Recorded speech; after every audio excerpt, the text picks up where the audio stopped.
$37 billion. এটা শুধু এখন পর্যন্ত খরচ হওয়া টাকার হিসাব। আর পেন্টাগন হাত পেতেছে আরও $87 বিলিয়ন জন্য। একটা যুদ্ধ, একটা বাজেট বৈঠক, আর সেই বৈঠকের ভেতরে বাইরে একই সময় চলছিল দুই রকম প্রতিবাদ। 21 জুলাই ওয়াশিংটনে যা ঘটল সেটা আসলে শুধু একটা শুনানি ছিল না। মার্কিন প্রতিরক্ষা মন্ত্রী পিট হেগসেথ সিনেটের অ্যাপ্রোপ্রিয়েশনস কমিটির সামনে দাঁড়িয়ে জানালেন, ইরানের সঙ্গে চলা এই যুদ্ধে এখন পর্যন্ত খরচ হয়েছে $37 বিলিয়ন। মে মাসে যে হিসাব দেওয়া হয়েছিল তার চেয়ে এটা প্রায় $8 বিলিয়ন বেশি। আর সবচেয়ে চমকে দেওয়ার মতো তথ্য হলো আসল খরচ এর চেয়েও বেশি হতে পারে, কারণ ক্ষতিগ্রস্ত মার্কিন ঘাঁটি মেরামতের খরচ এখনও এই হিসাবে ধরাই হয়নি। এমনটাই বলছে একাধিক সূত্র। দেশ জুড়ে যে কোনো কেনাকাটায় 10,000 টাকার বেশি অফার, তাই পেমেন্ট মানেই বিকাশ। হেগসেথ এবার কংগ্রেসের কাছে চেয়েছেন $87 বিলিয়ন। এর মধ্যে $67 বিলিয়ন যাবে শুধু মধ্যপ্রাচ্যের সামরিক অভিযান চালাতে। তার যুক্তি সহজ, এখন এই টাকা না পেলে সেনাদের প্রশিক্ষণ কমিয়ে দিতে হবে, অস্ত্র আর গোলাবারুদের ঘাটতি দেখা দেবে। কিন্তু বৈঠক কক্ষের ভেতরে যখন এসব হিসাব চলছিল, বাইরে তখন অন্য একটা সত্যি চিৎকার করে বলছিলেন কিছু মানুষ। যুদ্ধবিরোধী বিক্ষোভকারীরা বারবার থামিয়ে দিচ্ছিলেন শুনানি। দাবি একটাই, ইরান আর ফিলিস্তিনে বোমা হামলা বন্ধ করা হোক। আর ভেতরেও যুদ্ধ থেমেছিল না, শুধু অস্ত্র বদলে গিয়েছিল শব্দে। ডেমোক্র্যাট সিনেটর প্যাটি ম্যারে বলে দিলেন, এই বাজেট প্রস্তাবের কোনো মানেই হয় না।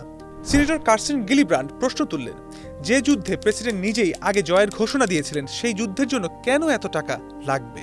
আর সবচেয়ে উত্তপ্ত মুহূর্তটা এলো যখন সিনেটর গ্যারি পিটার্স সরাসরি হেগসেথকে ব্যর্থ বলে আখ্যা দিলেন আর অভিযোগ তুললেন, এই প্রশাসন তৈরি করেছে আরও একটা এমন যুদ্ধ যার কোনো শেষ নেই। হেগসেথও থেমে থাকেননি, পাল্টা তাকে লজ্জাজনক আচরণের অভিযোগে বিদ্ধ করলেন।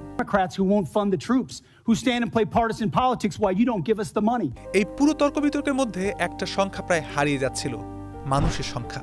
এই যুদ্ধে এ পর্যন্ত 18 জন মার্কিন সেনা সদস্য প্রাণ হারিয়েছেন। জুলাইয়ের গত 21 তারিখেই নিশ্চিত হয়েছে ইরাকে নিহত 30 বছর বয়সী এক সার্জেন্টের মৃত্যুর খবর। জর্ডানে প্রাণ গেছে আরও 3 জনের, যাদের একজনের বয়স মাত্র 19। 22 জুলাই সকালে ডেলাওয়ারের একটা বিমান ঘাঁটিতে পতাকায় মোড়ানো কফিনগুলো যখন মাটি ছুঁল, প্রেসিডেন্ট ট্রাম্প তখন সেখানে দাঁড়িয়েছিলেন।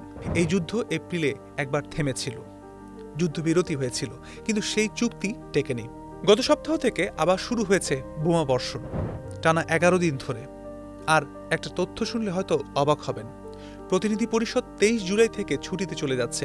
সেপ্টেম্বরের আগে কংগ্রেসের 2 কক্ষ একসাথে বসছেও না। মানে রিপাবলিকানরা ভোট জোগাড় করতে পারলেও এই বিপুল অর্থ পেন্টাগনের হাতে পৌঁছতে লেগে যাবে আরও কয়েক মাস। প্রশ্নটা তাই আর শুধু টাকার নয়, প্রশ্নটা হলো এই যুদ্ধ থামবে কবে, আর সেটা থামানোর ক্ষমতা আসলে এখন কার হাতে আছে? এমন আরো সব গুরুত্বপূর্ণ সংবাদ, তথ্য এবং বিশ্লেষণ পেতে ভিজিট করতে পারেন বণিকবার্তা.com।